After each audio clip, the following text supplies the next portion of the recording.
എല്ലാവർക്കും നമസ്കാരം. പുതിയൊരു വീഡിയോയിലേക്ക് സ്വാഗതം. ഉത്തർപ്രദേശിലെ പ്രയാഗ്രാജിൽ നടന്നുകൊണ്ടിരിക്കുന്ന മഹാകുംഭമേള കലക്കാൻ വേണ്ടി തീവ്ര ഇസ്ലാമിസ്റ്റുടെ കയ്യിൽ നിന്ന് കൊട്ടേഷൻ വാങ്ങിയ യൂട്യൂബർമാർക്ക് മുഖ്യമന്ത്രി യോഗി ആദിത്യനാഥിൻ്റെ ശക്തമായ താക്കീത്.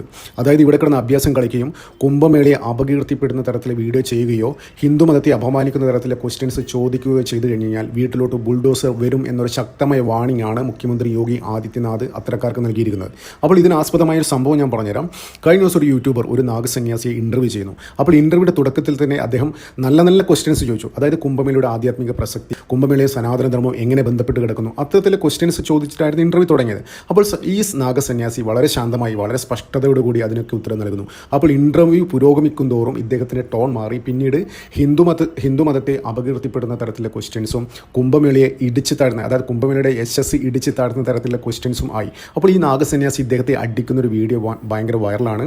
ദേശീയ മാധ്യമങ്ങളെല്ലാം ഈ വീഡിയോ കാണിക്കുന്നുണ്ട്. പക്ഷേ കേരളത്തിലെ മാധ്യമങ്ങൾ അത് റിപ്പോർട്ട് ചെയ്തില്ല. റിപ്പോർട്ട് ചെയ്ത് കഴിഞ്ഞാൽ അതിന് എന്തുകൊണ്ടാണ് അടിച്ചെന്നുള്ള കാര്യം അവിടെ ചർച്ച ചെയ്യും. പക്ഷേ വേറെ രീതിയിലാണ്, അതിൻ്റെ മട്ടും ഭാവം മാറ്റിയിട്ടാണ് കേരളത്തിലെ മാധ്യമങ്ങൾ ഇവർ റിപ്പോർട്ട് ചെയ്യുന്നത്.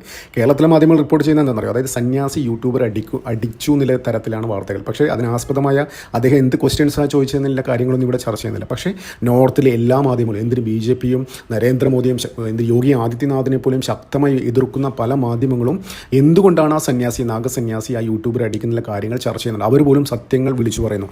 എന്നിട്ടും കേരളത്തിലെ മാധ്യമങ്ങൾ ഇതൊക്കെ തിരസ്കരിക്കുന്നു. അപ്പോൾ ഇവിടെ ഒരു പ്രത്യേക മതവിഭാഗത്തെ തൃപ്തിപ്പെടുത്താൻ വേണ്ടിയുള്ള പെടാപ്പാടാണ് ഇവിടുത്തെ മാധ്യമങ്ങൾ ചെയ്തുകൊണ്ടിരിക്കുന്നത്. എന്തായാലും അത് അവിടെ നിൽക്കട്ടെ. അപ്പോൾ ഈ കുംഭമേള കലക്കാൻ വേണ്ടി തീവ്ര ഇസ്ലാമിസ്റ്റുകൾ ഒരുപാട് പണി നോക്കി. 2 വർഷം മുന്നേ തന്നെ ഇവന്മാർ പണി തുടങ്ങിയത് ഇതിൻ്റെ എന്താ പറയുക കുംഭമേള കലക്കാൻ വേണ്ടി. അപ്പോൾ അന്ന് തന്നെ വ്യക്തമായൊരു മെസ്സേജ് യോഗി നൽകിയിരുന്നു. ഈ കുംഭമേളയുടെ എല്ലാ തരത്തിലും ഈ മുസ്ലിമുകൾക്ക് പ്രവേശനമില്ല, മുസ്ലിങ്ങളുടെ സാന്നിധ്യം ഉണ്ടാവാൻ പാടില്ല എന്നുള്ള ഒരിത് ഓൾ ഇന്ത്യ അകാര പരിഷത്ത് യോഗി ആദിത്യനാഥ് നൽകിയിരുന്നു. അപ്പോൾ അതനുസരിച്ച് തന്നെയാണ് യോഗി ആദിത്യനാഥ് 2 വർഷം മുന്നേ തന്നെ എല്ലാ കാര്യങ്ങളും നീക്കിക്കൊണ്ടിരിക്കുന്നത്. അപ്പോൾ നമുക്കറിയാം ഈ കുംഭമേള നടക്കുന്ന സ്ഥലത്ത് ഒരു സ്റ്റാൾ പോലും ഒരു മുസ്ലിമിനും അനുവദിച്ചില്ല. അതിന് ഒരു വിവാദമാക്കാൻ പറ്റില്ല. അങ്ങനെ ഒരു നിയമമുണ്ട്. ഈ ടെമ്പിളിൻ്റെ പ്രിമിസസിനകത്ത് ഹിന്ദുക്കൾക്ക് മാത്രമേ ഇങ്ങനെയുള്ള കാര്യങ്ങൾ ചെയ്യാൻ പറ്റൂ, മറ്റു മതസ്ഥർക്ക് അത് അനുവദിച്ചുകൂടാ. കേരളത്തിലേക്ക് അത് വ്യത്യസ്തമാണ് കേട്ടോ. ശരിക്കും അങ്ങനെ ഒരു നിയമമുണ്ട്, കോടതിയിൽ അങ്ങനെ ഒരു നിയമം ഉണ്ട്. അപ്പോൾ ആർക്കും അതിനെതിരെ എതിർക്കാനും പറ്റില്ല. അതുകൊണ്ടാണ് ദേശീയ മാധ്യമങ്ങൾ പോലും അതിനെതിരെ വലിയ വാർത്തകൾ ചെയ്യാത്തത്. അപ്പോൾ ഇവരുടെ ആവശ്യം എങ്ങനെയെങ്കിലും കുംഭമേള കലക്കുക. അപ്പോൾ ഇവർ ഉദ്ദേശിച്ച രീതിയിലല്ല, കാര്യങ്ങൾ കൈവിട്ടുപോയി. കുംഭമേള എന്ന് വെച്ച് കഴിഞ്ഞാൽ അവർ ഒരു ചെറിയ രീതിയിൽ ഒതുങ്ങിപ്പോവും എന്നാണ് ഇവിടുത്തെ തീവ്ര ഇസ്ലാമിസ്റ്റുകൾ വിചാരിച്ചത്. അപ്പോൾ യോഗി ആദ്യം കുംഭമേള തുടങ്ങുന്നതിന് മുന്നേ തന്നെ പറഞ്ഞത് ഇത് ഏകദേശം 7,000 തൊട്ട് 10,000 കോടിയുടെ ചെലവ് പ്രതീക്ഷിക്കുന്നുണ്ട്. അപ്പോൾ ഇവർ എക്സ്പെക്ട് ചെയ്യുന്ന 4 ലക്ഷം കോടിയാണ് ഇതിൻ്റെ വരുമാനം. അതൊക്കെ കേട്ടി തള്ളാണെന്നാണ് ആദ്യം വിചാരിച്ചത് ഇവിടുത്തെ തീവ്ര ഇസ്ലാമിസ്റ്റുകൾ. പക്ഷേ കുംഭമേള തുടങ്ങിയപ്പോൾ ശരിക്കും അവരുടെ കിളി പാറി, അവരുടെ കുരു പൊട്ടി ഒലിക്കുകയാണ്. 45 കോടി ആൾക്കാർ വരുമെന്ന് പ്രതീക്ഷിച്ച കുംഭമേളയിൽ ഇതിനകം തന്നെ ഏകദേശം 14-15 കോടി ആൾക്കാർ ഇതിനകം തന്നെ പങ്കെടുത്തു. 4-5 ദിവസമായുള്ളൂ 15 കോടിയുടെ ആൾക്കാരെടുത്ത് പങ്കെടുത്തു. അപ്പോൾ 45 കോടിയിൽ നിൽക്കില്ല, അതൊരു 60-65 കോടിയിൽ മുകളിൽ പോയാലും അത്ഭുതപ്പെടാനില്ല. പക്ഷേ യോഗി ആദിത്യനാഥ് സർക്കാർ എന്താ ചെയ്യുന്നത്, അവർ ഇതൊക്കെ മുൻകൂട്ടി കണ്ട് അവരുടെ സൂപ്പർവിഷനാണ്. യോഗി ആദിത്യനാഥിൻ്റെ ഒരു സൂപ്പർവിഷനാണ്. അതായത് അവർ എക്സ്പെക്ട് ചെയ്തത് 45 കോടിയാണെങ്കിൽ അവർ 100 കോടി ആൾക്കാർ വന്നു പോയി കഴിഞ്ഞാലും ഒരു പ്രശ്നമില്ലാത്ത രീതിയിലുള്ള സംവിധാനങ്ങൾ അവിടെ ഒരുക്കിയിരുന്നു. അതാണ് യോഗിയുടെ ഒരു സൂപ്പർവിഷൻ. ഒന്ന് ആലോചിച്ച് നോക്കണം, 25 കോടി ജനങ്ങളുള്ള ഒരു സംസ്ഥാനത്തിൻ്റെ മുഖ്യമന്ത്രിയാണ്. അതായത് പാകിസ്ഥാനിലും ബ്രസീലിനെക്കാട്ടും പോപ്പുലേഷനുള്ള ഒരു സംസ്ഥാനമാണ്, ഇന്ത്യയിലെ ഒരു സംസ്ഥാനമാണ് ഉത്തർപ്രദേശ്. ആ ഉത്തർപ്രദേശിൽ ഇങ്ങനെ ഒരു വലിയൊരു ഇവൻറ്റ് നടക്കുമ്പോൾ ഈ ഇസ്ലാമിസ്റ്റുകൾ എന്തായാലും കലക്കാൻ ഒരുപാട് ട്രൈ ചെയ്യുന്ന കാലത്ത് ഒരു സംശയവും യോഗിക്കുണ്ടായിരുന്നില്ല. അപ്പോൾ അതിന് ഉള്ള മുന്നൊരുക്കങ്ങൾ യോഗി നേരത്തെ നടത്തിയിരുന്നു. ഇവന്മാരൊക്കെ ശരിക്കും എങ്ങനെ കൈകാര്യം ചെയ്യണമെന്ന് യോഗിക്ക് അറിയാം. അപ്പോൾ ഒരു തരത്തിലും യോഗിയായിട്ട് മുട്ടാൻ പറ്റില്ല, അങ്ങനെ കുംഭമേള കലക്കാൻ പറ്റില്ല എന്ന ഒരു ബോധ്യമുള്ളതുകൊണ്ട് അവർ ഒരുപാട് വഴികൾ അവർ ഉപയോഗിച്ചു. ആദ്യം ഉണ്ടല്ലോ, അവർ ഈ കുംഭമേള തുടങ്ങിയതിന് ശേഷം അത് വഖഫിൻ്റെ ഭൂമിയാണെന്ന് ഓൾ ഇന്ത്യ മുസ്ലിം ജമാഅത്ത് പ്രസിഡന്റ് ഈ ഷഹാബുദ്ദീൻ റിസ്പി എന്ന് പറയുന്ന സുഡാപ്പി ഉണ്ടല്ലോ, ഭൂലോക സുഡാപ്പി പറയാണ് ഈ പ്രയാഗ്രാജ് ശരിക്കും വഖഫിൻ്റേതാണെന്ന്. അപ്പോൾ യോഗി ആദിത്യനാഥ് ശരിക്കും മറുപടി കൊടുത്തു. താൻ തെളിവ് കാണിച്ചിട്ട് പോയാൽ മതി എന്നുള്ളൊരു മെസ്സേജ് കൊടുത്തു. അതായത് അതിൻ്റെ കേസ് ഇപ്പോൾ നടന്നുകൊണ്ടിരിക്കുകയാണ്. അടുത്ത ദിവസം തന്നെ ഈ കുംഭമേള കഴിയുന്നതിന് മുന്നേ തന്നെ ചിലപ്പോൾ അവനെ പൊക്കാനുള്ള സാധ്യത വളരെ കൂടുതലാണ്. അതായത് എന്ത് തെളിവിൻ്റെ അടിസ്ഥാനത്തിലാണ് പ്രയാഗ്രാജ് വഖഫ് ഭൂമിയാണെന്ന് പറഞ്ഞ തെളിവ് കാണിച്ചിട്ട് പോയാൽ മതി എന്നുള്ള ശക്തമായ വാണിംഗ് കൊടുത്തിരിക്കുകയാണ്. അടുത്ത ദിവസം തന്നെ ഈ ചോദിച്ച തെളിവുകൾ തെളിവുകൾ കറക്റ്റ് അല്ലെങ്കിൽ ഇവനെ പിടിച്ചകത്തിടാനുള്ള എല്ലാ സാധ്യതയും കാണുന്നുണ്ട്. യോഗി ചെയ്യുമെന്ന് പറഞ്ഞാൽ ചെയ്യും. അവൻ പിടിച്ചകത്തിടുകയും ചെയ്യും, 2 പെരുമാറുകയും ചെയ്തു. അത് ഏത് തലതൊട്ടപ്പനായാലും വേണ്ടല്ല, യോഗി അത് ചെയ്തിരിക്കുന്ന കാര്യത്തിൽ ഒരു സംശയം വേണ്ട. അപ്പോൾ ഇങ്ങനെ കുംഭമേള ഇത്രയും പോപ്പുലാരിറ്റി കിട്ടുമ്പോൾ പല ഇന്ത്യൻ മുസ്ലിം രാജ്യങ്ങൾക്ക് പോലും ഇത് വൻ സ്വീകാര്യത കിട്ടിക്കൊണ്ടിരിക്കുകയാണ്. അപ്പോൾ യോഗിയുടെ ഒരു പ്രശസ്തി ശരിക്കും ഇന്ത്യയിൽ ഈ കുംഭമേള ഇത്രയും സക്സസ് ആക്കിയതുകൊണ്ട് യോഗിക്ക് ഭയങ്കര പോപ്പുലാരിറ്റി ലഭിച്ചിരിക്കുകയാണ് കേട്ടോ. അതായത് ഇപ്പോൾ ഇന്ന് അറ്റ് പ്രസൻറ്റ് ഇന്ത്യൻ പൊളിറ്റിക്കൽ പൊളിറ്റിക്സിലെ ഏറ്റവും ശക്തനായ നരേന്ദ്രമോദിയാണ്, അത് ഓക്കെ. പക്ഷേ നരേന്ദ്രമോദിക്ക് ഏകദേശം തുല്യമായ രീതിയിലേക്ക് യോഗി ആദിത്യനാഥ് വളർന്നിരിക്കുകയാണ്. അപ്പോൾ നരേന്ദ്രമോദിയുടെയും യോഗി ആദിത്യനാഥിൻ്റെ ശൈലി രണ്ടാണ്. യോഗി എന്ന് വെച്ച് കഴിഞ്ഞാൽ ഒന്നും പറയില്ല, ചെയ്തതിനു ശേഷം മാത്രമേ പറയൂ. പക്ഷേ എന്തെങ്കിലും പുള്ളി പറഞ്ഞു കഴിഞ്ഞാൽ അതിൻ്റെ ഇമ്പാക്റ്റ് അത് താങ്ങാൻ പറ്റില്ല, ആ റേഞ്ചിലായിരിക്കും കാര്യങ്ങൾ. അപ്പോൾ ഈ കുംഭമേള എങ്ങനെയെങ്കിലും കലക്കണം, ഇത് കലക്കാൻ വേണ്ടി അവർ ഒരുപാട് സോഴ്സ് ഉപയോഗിച്ചു. ആദ്യം ഭീഷണി മുഴക്കി, പിന്നെ എന്താ പറയുക, യോഗിയുടെ കൈയും കാലം പിടിക്കാൻ പോയി.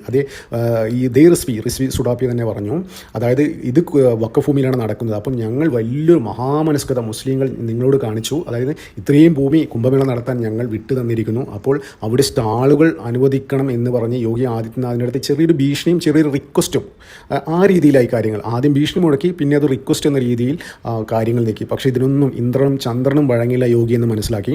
അപ്പോൾ പിന്നീട് ഭീഷണി എന്ന് വെച്ച് കഴിഞ്ഞാൽ യോഗിയുടെ തലവെട്ടും, കുംഭമേള കഴിയുന്നതിന് മുന്നേ യോഗിയുടെ തലവെട്ടും എന്ന് പറഞ്ഞ് കഴിഞ്ഞ ദിവസം മറ്റേ ബറേലിയിലെ ഒരു മുസ്ലിം യുവാവ് എക്സിൽ ഒരു വീഡിയോ പോസ്റ്റ് ചെയ്തിരുന്നു. ഉത്തർപ്രദേശ് പോലീസ് വന്ന് ആ സുഡാപ്പി പൊക്കി ഇടിച്ച് പപ്പടമാക്കി. പിന്നീട് 2 കൈയും കൂപ്പി യോഗയുടെ മാപ്പിരക്കുന്ന ഒരു വീഡിയോ ഉത്തർപ്രദേശ് സർക്കാരിനെ പോസ്റ്റ് ചെയ്തിരുന്നു. എല്ലാവരും 4 ആൾ കാണട്ടെ, അതായത് ഇങ്ങനെ ചെയ്തു കഴിഞ്ഞാൽ ഇതായിരിക്കും ശിക്ഷ, ഇതിൻ്റെ കോൺസിക്വൻസ് ഇതായിരിക്കും എന്നുള്ള ഒരു മെസ്സേജ് കൊടുക്കാൻ വേണ്ടി തന്നെയാണ് ഉത്തർപ്രദേശ് പോലീസ് അത് പോസ്റ്റ് ചെയ്തിരിക്കുന്നത്. അപ്പോൾ ഇപ്പോൾ ഏറ്റവും പുറത്തു വരുന്നത്, അതായത് ഒരു തരത്തിലും കുംഭമേളയെ അപകീർത്തിപ്പെടുത്താനോ ഒന്നും നടക്കില്ല അവർക്ക് മനസ്സിലായി. പിന്നെ അതിനുശേഷം ഒരുപാട് സൈബർ അറ്റാക്ക് അയച്ചു വിട്ടു. കേരളത്തിലെ സുഡാപ്പികളും യുപിയിലെ സുഡാപ്പികളും കൈകോർത്തു. അതായത് ഇവിടെ ഏറ്റവും കുരുവെട്ടെന്ന് പറയും, ഇന്ത്യയിലെ ഒരു സംസ്ഥാനത്തും ഇല്ല കേട്ടോ. ഈ കുംഭമേള കാരണം കുംഭമേള ട്രെൻഡാണ്. ഇന്ത്യയിൽ മാത്രമല്ല പല രാജ്യങ്ങളും ഇസ്ലാമിക രാജ്യങ്ങളും ഭയങ്കര ട്രെൻഡാണ്. അപ്പോൾ ഇവിടെ നോക്കിക്കോ, നിങ്ങൾ എവിടെ സോഷ്യൽ മീഡിയ നിങ്ങൾ യൂട്യൂബ്, ഫേസ്ബുക്ക്, ഇൻസ്റ്റ എവിടെ എടുത്ത് നോക്കി തുറന്നു കഴിഞ്ഞാൽ ഈ കുംഭമേളയിൽ ബന്ധപ്പെട്ട വാർത്തകളും വീഡിയോകളും മാത്രമേ കാണാൻ പറ്റൂ. അപ്പോൾ അത്രയ്ക്കും ട്രെൻഡിങ് ആണ് ഇവിടെ. അപ്പോൾ ഇവിടുത്തെ ഏറ്റവും കുരുകൂട്ടി വലിക്കുന്നത് കേരളത്തിലെ തീവ്ര ഇസ്ലാമിസ്റ്റുകൾക്കാണ്. അതുകൊണ്ടാണ് കഴിഞ്ഞ ദിവസം അവർ കനത്ത സൈബർ ആക്രമണം അഴിച്ചുവിട്ടത്. അത് അവർ ഈ കേരളത്തിൽ നിന്നാണ് ഇവരെയൊക്കെ പൊക്കുന്ന യോഗി വാൺ ചെയ്തിട്ടുണ്ടായിരുന്നു. എന്താ പറയുക, ഞാൻ ഒരുപാട് ഇത് കമൻറ്റുകൾ നോക്കിയിരുന്നു. ആ കമൻറ്റിലൊക്കെ മിക്ക ആൾക്കാർ അഭിപ്രായപ്പെടുന്നതെന്ന് വെച്ച് കഴിഞ്ഞാൽ ഉത്തർപ്രദേശിലെ പോലീസ് ബുൾഡോസറായിട്ട് ഇവന്മാരെ ഇങ്ങോട്ട് വന്ന് ഇവന്മാരെ വീടൊക്കെ ഇടിച്ച് നിരത്തണമെന്നുള്ള കമൻറ്റുകളാണ് കൂടുതലും കണ്ടത്. അപ്പോൾ ഏറ്റവും കൂടുതൽ കുരുപൊട്ടിയിരിക്കുന്ന കേരളത്തിലാണ്. അവരും യുപിയിലെ സുഡാപ്പികളും ചേർന്ന് കനത്ത സൈബർ ആക്രമണം അഴിച്ചുവിട്ടു. അപ്പോൾ ഇതൊക്കെ എങ്ങനെ ഈ തീവ്ര ഇസ്ലാമിസ്റ്റുകൾ എവിടെയായാലും ലോകത്തെല്ലായിടത്തും ഒറ്റക്കെട്ടവന്മാർ അവരെ ഇതിന് വേണ്ടിയിട്ട് അവരെല്ലാവരും ഒരുമിച്ച് ഒറ്റ മെയ്യായി പ്രവർത്തിക്കും. അതാണ് അവരുടെ ഒരു ടാറ്റിക്സ്. എങ്ങനെയെങ്കിലും കുംഭമേള കലക്കണമെന്ന് അവരിങ്ങനെ കൂലങ്കഷമായി ആലോചിച്ചുകൊണ്ടിരിക്കുകയാണ്. ഇപ്പോൾ ഏറ്റവും പുറത്തു വരുന്ന റിപ്പോർട്ട് എന്ന് വെച്ച് കഴിഞ്ഞാൽ ഒന്നും പറ്റാത്ത അവസ്ഥയിൽ എങ്ങനെയെങ്കിലും ഇതിൻ്റെ യശസ് ഇടിച്ച് കാണിക്കാൻ വേണ്ടി സോഷ്യൽ മീഡിയയിലും ഓൺലൈൻ പ്ലാറ്റ്ഫോമിലും കിട്ടിക്കൊണ്ടിരിക്കുന്ന ആ ഒരു പോപ്പുലാരിറ്റി ഇടിച്ച് കളയാൻ വേണ്ടി യൂട്യൂബർമാർക്ക് ലക്ഷങ്ങൾ കൊടുത്ത് വേണ്ടാത്ത വാർത്തകൾ ചെയ്യാൻ വേണ്ടി കൊട്ടേഷൻ കൊടുത്തിരിക്കുകയാണ് ഇവിടുത്തെ തീവ്ര ഇസ്ലാമിസ്റ്റുകൾ. പക്ഷേ കൈയോടെ പൊക്കി യോഗി ഈ നാഗസന്യാസി യൂട്യൂബർ അടിക്കുന്ന വീഡിയോ അവിടെ ഭയങ്കര വൈറലായതിനു ശേഷം യോഗി പരസ്യമായി വാൺ ചെയ്തിട്ടുണ്ടായിരുന്നു. ഇത്തരത്തിലുള്ള അഭ്യാസമായിട്ട് ഉത്തർപ്രദേശിൽ വന്നു കഴിഞ്ഞ് കഴിഞ്ഞാൽ വീട്ടിലേക്ക് ബുൾഡോസർ വരുമെന്ന് ശക്തമായി വാണിംഗ് നൽകിയിരിക്കുകയാണ്. പക്ഷേ അതിനുശേഷം ഇവന്മാർക്ക് ഒതുങ്ങിയിരിക്കുകയാണ്. അതായത് ഈ കുംഭമേളയ്ക്കെതിരെയുള്ള ഒരു വീഡിയോ ഒന്നും ഇപ്പോൾ അധികം അങ്ങനെ കാണുന്നില്ല. യോഗി പറഞ്ഞാൽ ചെയ്യും എന്നറിയാം. അതിനി കേരളത്തിൽ നിന്ന് പറഞ്ഞു കഴിഞ്ഞാലും അതായത് അവിടുന്ന് ബുൾഡോസറായിട്ട് പുള്ളി ഇവിടെ വരും. അതിന് എന്താ പറയുക, അത്രക്കും ചങ്കുറപ്പുള്ള ഒരാളാണ് യോഗി ആദിത്യനാഥ്. പറഞ്ഞാൽ പറഞ്ഞത് ചെയ്യുന്നില്ല കാര്യത്തിൽ ഒരു സംശയമില്ല.